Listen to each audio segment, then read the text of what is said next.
Hello, नमस्कार प्यारे बच्चों। मैं Vijay Bansal, math lecturer, Jakhal block, district Fatehabad से, हरियाणा एजुकेशन डिपार्टमेंट। आज हम अपनी मैथ की क्लास के अंदर कुछ सीखेंगे। प्यारे बच्चों, जो आज हम शुरू करेंगे, हमारे पास हमारी क्लास 10th का जो हमारा चैप्टर 3 है, ठीक है, रैखिक समीकरण, दो चर वाले रैखिक समीकरण। उसके अंदर हम एक्सरसाइज 3.4 करेंगे, जिसके अंदर हम रैखिक समीकरणों को विलोपन विधि से हल करना सीखेंगे। इसके पहले ही क्वेश्चंस के अंदर आपके फर्स्ट पार्ट में ही देखेंगे, 4 पार्ट दिए हैं आपको। कह रहे हैं निम्न समीकरणों के युग्मों को विलोपन विधि तथा प्रतिस्थापन विधि से हल कीजिए और कौन सी विधि अधिक उपयुक्त है उसके बारे में हमें बताना है। ठीक है, हम क्योंकि प्रतिस्थापन विधि के बारे में ऑलरेडी पीछे पढ़ चुके हैं, ठीक है, हमने पिछली एक्सरसाइज 3.3 की थी, इसलिए हम प्रतिस्थापन विधि से कंपैरिजन नहीं करेंगे। यहाँ पर हम सिर्फ इस एक्सरसाइज 3.4 के क्वेश्चन को विलोपन विधि से हल करेंगे और आप कंपैरिजन आप खुद देखेंगे कि जो आपको विधि इजी लगे, ठीक है, आप उससे आप इनको क्वेश्चनों को सॉल्व कर सकते हैं। ठीक है, उसका यूज अपने कंसेप्टों के अंदर आप कर सकते हैं। अब उसी चीज़ के आधार पर देखते हैं, हमारे पास हमारा पहले क्वेश्चन का फर्स्ट पार्ट कैसे हमने विलोपन विधि से हल करना है इसको। इसमें देखिए आपको समीकरण दी गई है x प्लस वाई बराबर में 5, ठीक है, और दूसरी समीकरण दी गई है 2x माइनस 3y बराबर में 4। हमें क्या करना होता है विलोपन विधि के अंदर, हमें x या y दोनों में से किसी एक के गुणांक बराबर करने होते हैं। ठीक है, इसके लिए सबसे इजी रहता है कि आपके पास जो नीचे समीकरण 2 में x का गुणांक हो, जैसे मान लीजिए हम x को बराबर कर रहे हैं, जो x का गुणांक हो उसको समीकरण 1 से गुना कर दें, जो 1 में हो उसको 2 से गुना कर दें। तो हम क्या कर देंगे, यहाँ पर लिख देंगे समीकरण 1 को, नीचे x का गुणांक 2 है, 2 से, ठीक है, वह समीकरण 2 को, ठीक है, ऊपर x का गुणांक क्या है, 1 से गुना करने पर, ठीक है, गुना करने पर आपके पास इसको 2 से गुना कर दिया, क्या हो गया 2x प्लस 2y बराबर में 10, और यहाँ से 1 से गुना करने पर यही रह जाएगा आपके पास 4। ठीक है, अब इसको क्या करना है, हमने घटाना है। ठीक है, घटाने पर आपके पास क्या होगा, आपके रकम के निशान चेंज हो जाएंगे। ये प्लस का ये माइनस का हो जाएगा, ये माइनस है प्लस हो जाएगा, प्लस है माइनस हो गया आपके पास ये। ठीक है, अब उसके बाद हमें क्या करना होगा, क्योंकि 2x देखिए एक प्लस का एक माइनस का, ये दोनों कैंसिल हो जाएंगे। y 2 प्लस का 3 प्लस का, तो आपके पास क्या आ गया 5y, 10 माइनस 4 6 आ गया। ठीक है, तो यहाँ से आपके पास y का मान क्या हो गया 6/5 हो गया। अब y का मान हम क्या करेंगे, y का मान, ठीक है, समीकरण 2 में या 1 में, किसी मर्जी में रख सकते हैं, 1 में रखने पर आपके पास, ठीक है, इसके अंदर देखेंगे। अब y का मान हमारे पास समीकरण 1 क्या है, x प्लस वाई बराबर में 5, x y की जगह 6/5 रखेंगे बराबर 5, तो x 5/1, उधर आके 6/5 हो गया।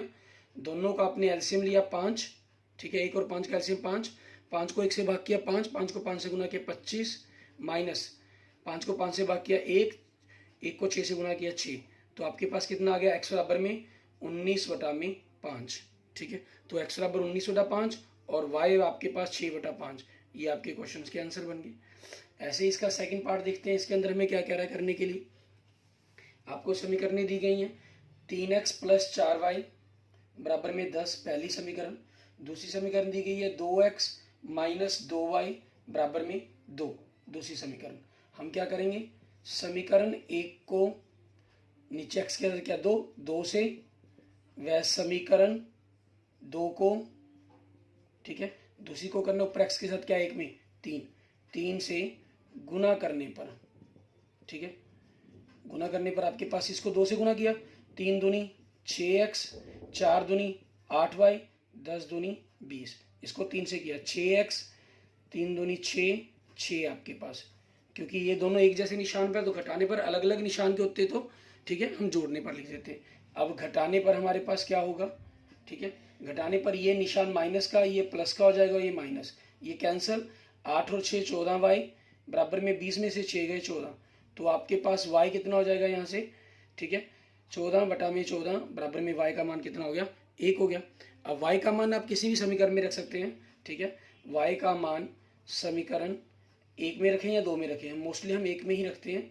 ठीक है, समीकरण 1 में रखने पर एक आपके पास क्या 3x प्लस 4y बराबर में 10, तो 3x प्लस वाई की जगह 1 बराबर में 10, तो 3x प्लस 4 बराबर में 10, तो 3x बराबर में आपके पास 10 माइनस 4 कितना हो गया 6 हो गया, तो x 6/3 बराबर में 2। ठीक है, ये आ गया आपके पास। सो आंसर क्या बन गया आपके पास आपके, ठीक है, x बराबर में 2 एंड y बराबर में 1। ठीक है, ये आपके पास आपकी समीकरण के आंसर बन जाएंगे। क्लियर। इसके बाद देखते हैं हमारे पास नेक्स्ट इसका तीसरा भाग, इसके अंदर हमें क्या कह रहा है करने के लिए। ठीक है, वो देखेंगे। तीसरे भाग के अंदर आपके पास, क्योंकि पहले हमको समीकरण हमने दिखा दी है, मैं आपको सिंपल डायरेक्ट क्वेश्चंस को लिखकर ही सॉल्व कर रहा हूँ आपके पास। ठीक है, क्वेश्चन थर्ड पार्ट के अंदर हमें क्या कह रही है, आपको समीकरण दे रहे हैं 3x माइनस 5y माइनस 4 दे रहे हैं। ठीक है, हम इसको दूसरी तरफ ले जाते हैं तो बराबर में 4 कर लिया पहली समीकरण, और दूसरी समीकरण दे रहे हैं 9x बराबर में 2y है, तो 2y को हम इस तरफ ले आए लेफ्ट साइड की तरफ, माइनस का हो जाएगा बराबर में 7, ये दूसरी समीकरण होगी। ठीक है, अब यहाँ पर आपके पास देखिए टेक्निक और भी बनती है। एक तो मैंने आपको कहा कि 1 को 2 से, 2 को 1 से गुना कर दें। देखिए जैसे पहले भाग में भी बन सकता था आपके पास, यहाँ 3 3 9 बनता है, तो अकेला समीकरण 1 को गुना कर दें तो बराबर हो जाएगा ये। ठीक है, तो इसमें हम क्या कर रहे हैं, समीकरण 1 को ही गुना कर रहे हैं। समीकरण 1 को 3 से गुना करने पर, ठीक है, हमारा मकसद है कि जो आपके x और y के गुना के वो बराबर होने चाहिए। 3 से गुना करने पर 9x माइनस 5 थी 15/4 थी 12, इसको गुना हमने किया ही नहीं तो ये एज इट रह जाएगा आपके पास। ठीक है, अब इनको हमें क्या करना है, आपस में घटाने पर आपके पास। ठीक है, घटाने पर ये माइनस का, ये प्लस का और ये माइनस का हो गया आपके पास। क्लियर। अब ये चीज़ें होगी माइनस की, ये प्लस की, और इसमें देखें ये आपके पास कैंसिल हो जाएगा। 15 माइनस का 2 प्लस का, तो कितना हो गया माइनस 13y, और 12 में से 7 गए, कितना आ गया हमारे पास 5 आ गया। ठीक है, अब y का मान आपके पास यहाँ से क्या बन जाएगा, क्योंकि दूसरी तरफ ले जाएंगे हम। ठीक है, y बराबर में 5 बटा में माइनस 13, मतलब माइनस 5 बटा में 13। ठीक है, ये आपके पास आपके क्वेश्चन का आंसर बन जाएगा y का। अब y का हम क्या करेंगे, y का मान समीकरण 1 में रखने पर हमारे पास। ठीक है, y का मान समीकरण 1 में रखने पर। ठीक है, समीकरण 1 में रखने पर, समीकरण 1 के आपकी 3x माइनस 5y बराबर में 4, 3x माइनस 5 गुना में y की जगह माइनस 5/13 बराबर में 4, तो 3x माइनस माइनस प्लस हो गया 25/13 बराबर में 4। ठीक है, तो यहाँ से 3x क्या हो गया 4 माइनस 25/13। आपने दोनों का लघुत्तम लिया 13, या सिंपल दोनों की गुना करके लिख दिया 13, ये क्रॉस 13 जो कि 52 आपके पास, माइनस 25 से कम 25, कितना हो गया 27 बटा में 13 आ गया आपके पास। ठीक है, तो x क्या हो जाएगा यहाँ से 27 बटा में 13, 3 यहाँ नीचे आ गया। ठीक है, 3 एकम 3, 9 3 27, 9 पे कट गया, तो 9 बटा में 13, ये आपके पास आपका x का आंसर आ गया, ये y का आ गया आपके पास, ये आपके क्वेश्चन का आंसर हो गया। क्लियर। इसके बाद देखते हैं हमारे पास नेक्स्ट इसका फोर्थ पार्ट। ठीक है, फर्स्ट क्वेश्चन का फोर्थ पार्ट आपका, इसमें हमें क्या कह रहा है, इसमें देखिए आपको दे रहा है x बटा में 2 प्लस 2y बटा में 3 बराबर में -1। ठीक है, अब इसी के अंदर 2 और 3 हो गए ना, इनका लघुत्तम लेकर इनसे गुना कर देनी है हमें। 2 3 6 हो गया, 6 से गुना कर दिया, 6 को इससे गुना किया, 2 से कट कर 3 आ जाएगा। 3x, इसको 6 से गुना करेंगे तो देखें 2x बटा 3, 6 से गुना किया तो 2 दूनी 4, और सॉरी 3 दूनी 6, 2 दूनी 4 आ जाएगा, ये y है सॉरी, प्लस 4y, और -1 को 6 से गुना किया -6, ये समीकरण 1 बन गई आपके पास आपकी। ठीक है, और ऐसे ही दूसरी समीकरण देखिए आपको क्या दे रहा है, ये x माइनस वाई बटा 3 बराबर में 3। ठीक है, यहाँ से आपके पास क्या हो जाएगी, बटा में एक ही अक्षर है तो बाकी दोनों से गुना कर दो, 3x। ठीक है, माइनस वाई बराबर में 3 थी 9, ये हो गया आपके पास। अब देखिए इसमें x का गुना ऑलरेडी बराबर है आपके पास। ठीक है, तो हमें कुछ लिखने की जरूरत नहीं है कि गुना करना है हमें। ठीक है, अब आपके पास क्या करेंगे, आपने पहली समीकरण लिखी, ठीक है, दूसरी समीकरण लिख दी। क्लियर, और इनको आपस में घटाने पर लिख दिया। ठीक है, कि घटाने पर आपके पास, अब घटाने पर हमें करना क्या, निशान चेंज करने हैं, माइनस प्लस माइनस, ख्याल रखना है अगर आपके पास जैसे मैंने y का गुना बराबर करने के लिए 4 से गुना किया होता तो ये प्लस का ये माइनस का, तो फिर हमें घटाने की जगह जोड़ने लिखना होता है यहाँ पर, क्योंकि वो तो ऑलरेडी अलग अलग निशानों के पहले ही हैं। घटाने पर इसीलिए लिखा कि ये 3 प्लस का ये प्लस का, तो निशान अलग अलग हो जाएं और आपस में ये कैंसिल हो जाएं, क्योंकि 3 माइनस 3 0 हो जाएगा। अब 4 और 1 5y बन गया आपके पास, -6 -9 -15 आ गया आपके पास। तो यहाँ से y कितना हो गया आपके पास, -15 बटा में 5, मीन्स y का मान कितना हो गया आपके पास, -3 हो गया।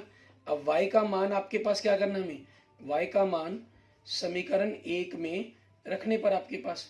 ठीक है, 1 में रखना चाहे आप 1 में रख सकते हैं, आप 2 में रखना चाहें तो आप 2 में रख सकते हैं।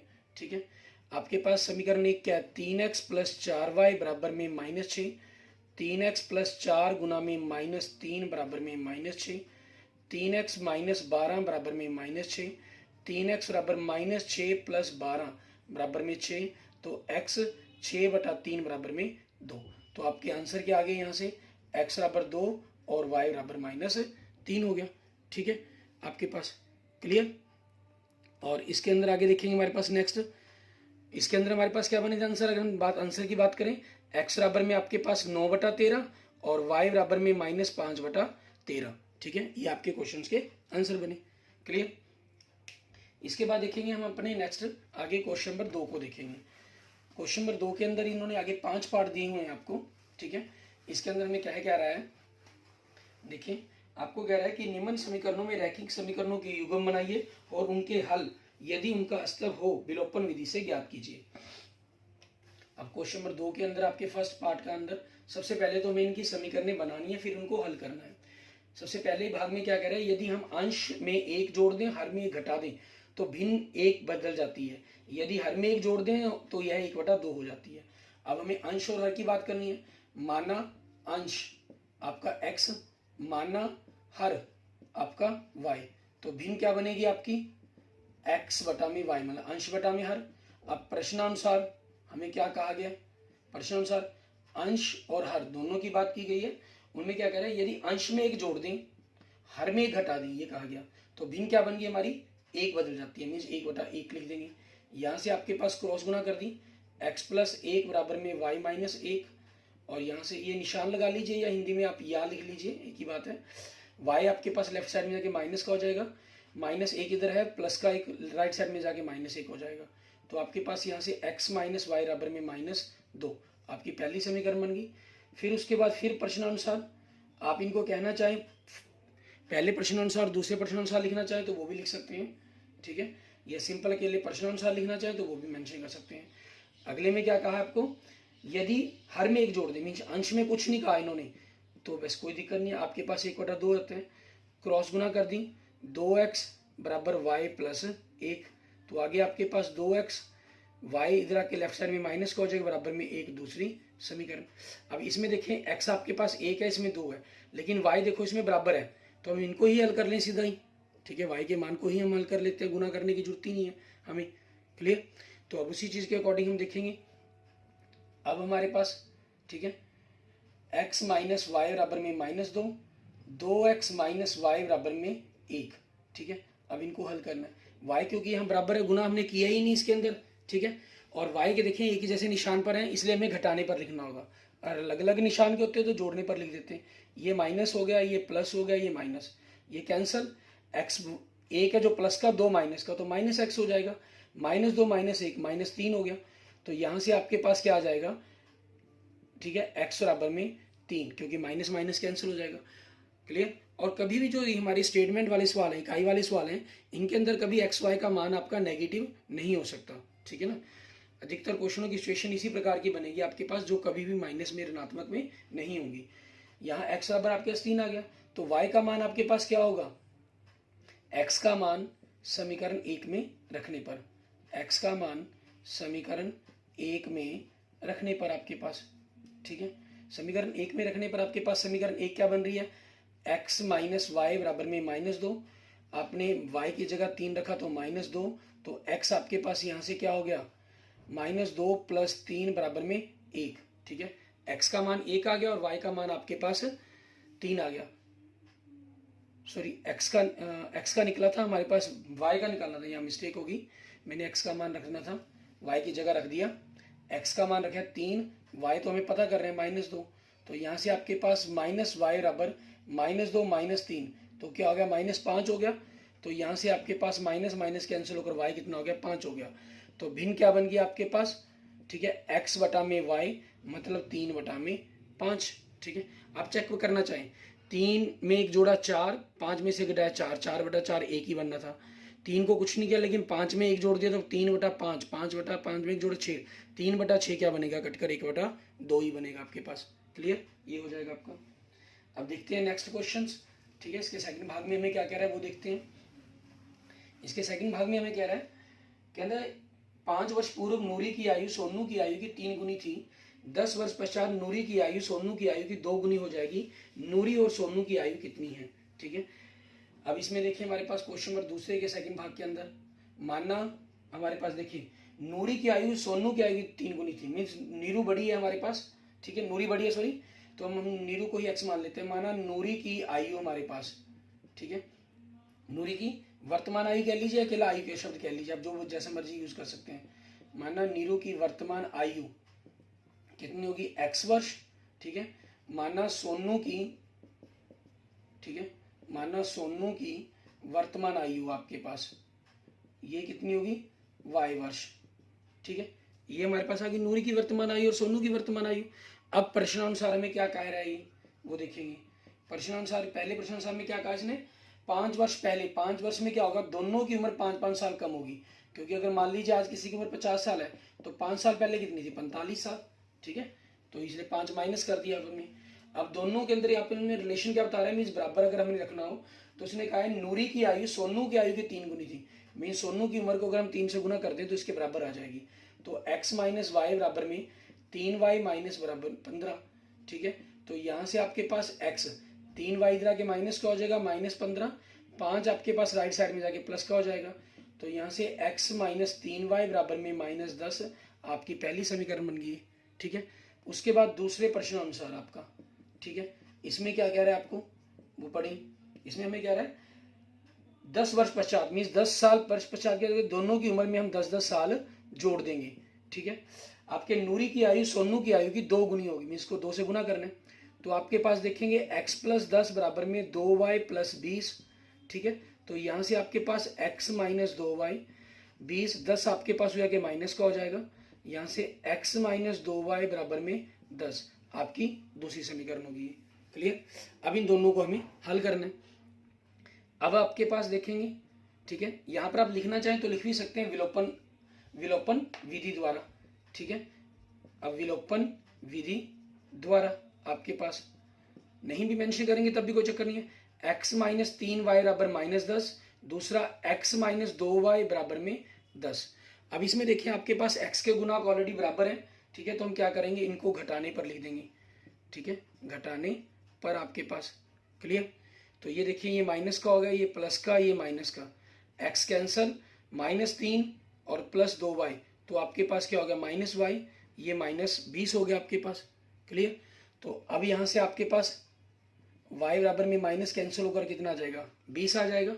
ठीक है, y का मान अब क्या करेंगे, समीकरण 1 में रखने पर, y का मान समीकरण 1 में रखने पर आपके पास एक समीकरण क्या है आपकी, x माइनस 3y बराबर में -10, x माइनस 3 y की जगह 20 रखा -10, तो x -10 20 ये 60 हो जाएगा, प्लस का हो जाएगा, कितना आ गया, 50 आ गया। ठीक है, ये x और y का मान आ गया, मतलब नूरी की आयु आ गई, नूरी की आयु, ठीक है, ये कितनी होगी, 50 वर्ष आपके पास, और सोनू की आयु, ठीक है, सोनू की आयु ये कितनी होगी आपके पास, 20 वर्ष। क्लियर, ठीक है, इसके बाद देखते हैं नेक्स्ट इसका थर्ड पार्ट, उसके अंदर हमें क्या कह रहा है करने के लिए। ठीक है, ऐसे ही आपको अलग कोई एक समीकरण कंडीशन दी गई है जिसको हमें सॉल्व करने के लिए कहा गया इस भाग के अंदर भी। तीसरे भाग के अंदर आपको कह रहा है 2 अंकों की संख्या के अंकों का योग कह रहा है हमें। ठीक है, मीन्स 2 अंकों की संख्या है, तो आपके पास इसमें हमें क्या करना होगा, इकाई और दाही के अंक मानने होंगे। मानना इकाई का अंक, ठीक है, मानना इकाई का अंक आपके पास कितना x, मानना दाही का अंक, ठीक है, कोई संख्या दी गई उसका दाही का अंक क्या बनेगा, y आपके पास, तो संख्या क्या बनेगी, ठीक है, ये होती है 10 गुना में दाही का अंक जमा में इकाई का अंक। जैसे मान लो अगर इकाई का अंक 1 है, दाही का 2 है, तो 21 बना ना, इसको लिखा कैसे जाएगा, 10 गुना में दाही का अंक जमा में इकाई का अंक। ठीक है, इनका जो हम स्थानीय मान के लेते हैं, प्रसारित संकेतन मान निकालते हैं, ठीक है ना, तो वो आपके पास इस प्रकार से हो गया। अब अंक पलटने पर आपके पास संख्या, क्योंकि इसमें अंक पलटने पर संख्या चाहिए हमें, ठीक है, तो वो क्या बनेगी, 21 का क्या बनेगा 12, इसको कैसे लिखा जाएगा, 10 गुना में 1 जमा में 2। ठीक है, तो इस प्रकार से आपके पास क्या हो जाएगा, 10 गुना में x प्लस वाई। अब पहले प्रश्नानुसार उसको देखते हैं क्या कह रहा है आपको। इसमें क्या कहा है, दो अंकों की संख्या के अंकों का योग, अंक क्या थे x और y, दोनों का जोड़ कितना दे रहा है 9। ये पहली समीकरण होगी आपके पास। उसके बाद दूसरे प्रश्नानुसार इसमें क्या कह रहा है आपको वो देखते हैं। इसमें क्या कह रहा है आपको, इस संख्या का 9 गुना संख्या के अंकों को पलटने वाली संख्या के 2 गुने के बराबर है। मीन जो ये संख्या है आपके पास 10y प्लस x, इसका 9 गुना संख्या के अंकों को पलटने पर यह संख्या बनी, इसके 2 गुने के बराबर है। तो अंदर गुना कर दिया हमने, 90y plus 9x 20x plus 2y आपके पास। यहां से क्या हो जाएगा 9x 20x इधर आके माइनस का 90y माइनस 2y बराबर में 0। तो यहां से आपके पास क्या बन गया माइनस 11x प्लस 88y बराबर में 0। तो यहां से अगर हम माइनस 11 से भाग कर दें तो x माइनस 8y बराबर में 0। ये आपकी दूसरी समीकरण होगी। ठीक है, अब विलोपन विधि द्वारा, ठीक है, अब विलोपन विधि द्वारा इसको लिखेंगे हम। ठीक है, विलोपन विधि द्वारा आपके पास क्या हो जाएगा, इनको अगर हम लिखना चाहेंगे आपके पास क्या बनेगा कंसेप्ट हमारे पास। आपकी पहली समीकरण क्या है x प्लस वाई बराबर में 9, दूसरी समीकरण क्या है x माइनस 8y बराबर में 0। यहाँ आपके पास x बराबर हो गए। आप देख रहे हैं स्टेटमेंट वाले क्वेश्चंस के अंदर किसी में आपको गुना करने वाला, ठीक है, विलोपन एक्चुअल में लगाने की जरूरत ही नहीं पड़ी मीन्स, ठीक है, खत्म करने के लिए आपके पास ऑलरेडी पहले ही गुणाक बराबर थे। ठीक है, घटाने पर निशान बदल के x कैंसल, 1y प्लस का 8 प्लस का, तो 9y 9 माइनस 0 9 हो जाएगा। तो यहाँ से आपके पास y कितना हो गया 9/9 मतलब 1 आ गया। ठीक है, y का मान 1 आ गया आपके पास। अब y का मान किस में रखेंगे आप आपके में, ठीक है, y का मान समीकरण 1 में रखने पर, y का मान समीकरण 1 में रखने पर आपके पास समीकरण 1 क्या है x प्लस वाई बराबर में 9, y की जगह 1 रखा तो आपके पास x कितना हो गया आपका 9 माइनस 1 8 आ गया। तो संख्या क्या बन गई आपकी 10y प्लस एक्स मीन्स 10 गुना में 1 जमा में 8 18। ठीक है, ये आपके पास आपके क्वेश्चन का आंसर बन जाएगा। क्लियर। ठीक है, इसके बाद देखते हैं नेक्स्ट हमारे सेकंड क्वेश्चन का फोर्थ पार्ट। इसके अंदर हमें क्या कह रहे हैं, इसके अंदर भी आपको ऐसी प्रकार की कोई कंडीशन दी गई है, उससे आपने सबसे पहले समीकरण बनानी है, फिर उस समीकरण को हल करना है हमने। ठीक है, अब इसके अंदर फोर्थ पार्ट के अंदर आपको क्या कह रहा है, क्वेश्चन नंबर सेकंड के हमें कह रहा है मीना के पास 2000 रुपये निकालने के लिए बैंक गई, उसने खजांची से 50 रुपये 100 रुपये के नोट देने के लिए कहा। मीना ने कुल 25 नोट प्राप्त किए और ज्ञात कीजिए उसने 50 और 100 रुपये के कितने कितने नोट प्राप्त किए। माना 50 रुपये के नोट की संख्या, ठीक है, कि जो 50 रुपये वाले नोट उसको बैंक से मिले वो x थे। ठीक है, माना 100 रुपये के नोट की संख्या मीन जो उसको 100 रुपये के नोट मिले वो कितने थे y थे। ठीक है, अब पहले प्रश्नानुसार आप पास देखें, पहले प्रश्नानुसार क्या चीज़ है, उसको 2000 रुपये लेकर आई वो, और मान लीजिए अगर 50 के 10 नोट थे, ठीक है, और 100 के आपके पास ऐसे ही कुछ और नोट थे, मान लेते हैं वो 15 नोट थे, तो 1500 और 500 2000 बन जाएंगे। तो यहाँ आपके पास क्या है, नोटों की संख्या x है, ठीक है, और 50 के तो 50x हो गया, 100 के नोट y हैं तो 100y हो गया, बराबर में कितने रुपये हो गए 2000 हो गए। अब अगर हम 50 से भाग कर दें इसको तो x प्लस 2y 50 दूनी 100, 50 चौके 200 तो 40 आपके पास आपकी पहली समीकरण बन जाएगी। ठीक है, अब दूसरी समीकरण देखते हैं इसके अंदर क्या बनेगी आपके पास। दूसरे प्रश्न अनुसार हमें कह रहा है कि नोटों की कुल संख्या 25 है, मीन्स आपके पास ये नोटों की कुल संख्या है x प्लस वाई बराबर में आपके पास कितना है 25 है। ठीक है, तो अब विलोपन विधि द्वारा आपके पास क्या होगा, क्योंकि विलोपन विधि द्वारा कर रहे हैं हम। ठीक है, विलोपन विधि द्वारा आपके पास x प्लस 2y बराबर में 40, x प्लस वाई बराबर में 25। तो इसको घटाने पर लिख देंगे हमारे पास, क्योंकि x का गुना का ऑलरेडी पहले ही बराबर है, माइनस माइनस माइनस ये कैंसिल, 2y में से गया y, 40 में से 25 गए 15, y का मान कितना आ गया 15 आ गया। ठीक है, अब y का मान हमारे पास, y का मान समीकरण 1 में रखने पर आपके पास, ठीक है, एक समीकरण क्या आपकी x प्लस 2y बराबर में 40, x प्लस 2 गुना में 15 बराबर में 40, तो x बराबर में 40, 15 दूनी 30, इधर प्लस का उधर आगे माइनस का हो जाएगा राइट साइड में 10। ठीक है, ये आ गया आपके पास। इट मीन्स 50 रुपये के नोटों की संख्या कितनी होगी, ठीक है, 50 रुपये के नोटों की संख्या, ठीक है, नोटों की संख्या कितनी बनेगी आपके पास 10, और 100 रुपये के नोटों की संख्या वो कितनी बन गई आपकी 15। ये आपके क्वेश्चन का आंसर बन जाएगा। ठीक है, और इसके बाद देखते हैं हमारे पास हमारा सेकंड क्वेश्चन का लास्ट पार्ट। ठीक है, और एक्सरसाइज का भी लास्ट क्वेश्चन बन जाता है आपका ये। ठीक है, इसके अंदर हमें क्या कह रहा है देखते हैं। इसमें आपको क्या कह रहा है, एक किराए पर एक पुस्तक देने वाले पुस्तकालय के पहले 3 दिनों का किराया निश्चित है कि अगर कोई पुस्तकालय से पुस्तक किराए पे उधार लेकर आता है तो पहले 3 दिन का किराया फिक्स है। उसके बाद प्रत्येक अतिरिक्त जितने दिन फालतू लगेंगे उनका अलग से किराया लगेगा। सरिता ने 7 दिन के लिए पुस्तक रखी, उसको 27 रुपये देने पड़े। सुशी ने 5 दिन के लिए पुस्तक रखी, उसको 21 रुपये देने पड़े। तो प्रत्येक अतिरिक्त दिन का किराया ज्ञात कीजिए और नियत किराया ज्ञात कीजिए। हम क्या करते हैं, माना नियत किराया आपके पास वो कितना x रुपये, माना अतिरिक्त दिन का किराया। ठीक है, आपके पास यहाँ पर थोड़ा मेंशन भी कर सकते हैं, माना 3 दिन का नियत किराया। ठीक है, थोड़ा सा इसको और थोड़ा इजी हो जाएगा आपके लिए, समझने में आसानी रहेगी। माना 3 दिन का नियत किराया आपके पास। ठीक है, वो क्या मान लिया हमने x रुपये। ठीक है, माना अतिरिक्त दिन का किराया मीन्स 3 दिन के बाद का जो किराया है, अतिरिक्त दिन का किराया। नियत किराए का मतलब ये हुआ कि आप मैक्सिमम 3 दिन रखेंगे तो x रुपये लिए जाएंगे। आप 1 दिन में किताब वापस करते हैं तो भी x लिए जाएंगे, 2 दिन में करें तब भी x, 3 दिन में करें तो भी x। लेकिन अगर 4 दिन लगेंगे तो x रुपये आपका 3 दिन का किराया और 1 दिन का y रुपये किराया लगेगा। ठीक है, अब पहले प्रश्नानुसार देखें आपको क्या कहा उन्होंने। पहले प्रश्नानुसार इसमें क्या हुआ, सरिता ने 7 दिन के लिए पुस्तक रखी तो 3 दिन के तो उसको x रुपये देने पड़े, बाकी कितने दिन बचे 4 दिन, और 1 दिन का y रुपये किराया लगता है तो 4 दिन का क्या लगेगा 4y 27 रुपये। पहली समीकरण बन गई आपके पास। उसके बाद दूसरे प्रश्न अनुसार आपके पास। ठीक है, दूसरे प्रश्न अनुसार अब सुशी को 5 दिन के लगे तो 3 दिन का किराया x रुपये देना पड़ा, बाकी बचे कितने दिन 2 दिन, 1 दिन का y तो 2y, 2 दिन का 2y, टोटल रुपये कितने देने पड़े 21। ये हो जाएगा आपके पास। ठीक है, अब इनको हल करना है अपनी। अब आपके पास x प्लस 4y बराबर में 27। इकाई वाले किसी भी सवाल के अंदर हमें जरूरत ही नहीं पड़ी गुना करके इनको x या y के गुणाकों को बराबर करने की, क्योंकि किसी ना किसी के गुणाक आपके पास बराबर थे ही। और इनको क्या कर दिया हमने, घटाने पर कर दिया। ये कैंसिल, 4 में से 2 गए 2y और 27 में से 21 गए 6। तो आपके पास यहाँ से y कितना हो जाएगा 6/2 बराबर में 3 रुपये। ये y का मान आ गया आपके पास।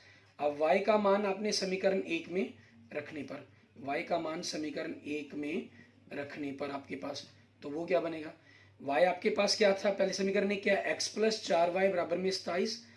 x प्लस 4y की जगह 3 रख दिया। ठीक है, तो x क्या हो गया आपके पास, x प्लस 4 बराबर में 27। ठीक है, और यहाँ से आपके पास क्या हो जाएगा x बराबर में 27 माइनस 12 बराबर में 15 रुपये। ठीक है, मतलब 3 दिन का नियत किराया आपके पास कितना हो गया, 3 दिन का नियत किराया बराबर में 15 रुपये, और उसके बाद अतिरिक्त दिन का किराया आपका। ठीक है, अतिरिक्त दिन का किराया। ठीक है, वो क्या बन जाएगा आपके पास, आपका 3 रुपये बन गया। ये आपके क्वेश्चंस का आंसर हो जाएगा। Okay okay, thank you friends, thank you students. अगर आपको मेरी वीडियो अच्छी लगी तो इसको लाइक करें, अपने दोस्तों मित्रों से इसको जरूर शेयर करें, और किसी भी प्रकार की प्रॉब्लम के लिए आप मुझे मैसेज कर सकते हैं, मुझे कमेंट कर सकते हैं। और अगर आपने अभी तक मेरा यूट्यूब चैनल विजय जाखल बंसल मैथ को नहीं सब्सक्राइब किया है तो मेरे यूट्यूब चैनल विजय जाखल बंसल मैथ को जरूर सब्सक्राइब करें। Okay, thank you friends, thank you students.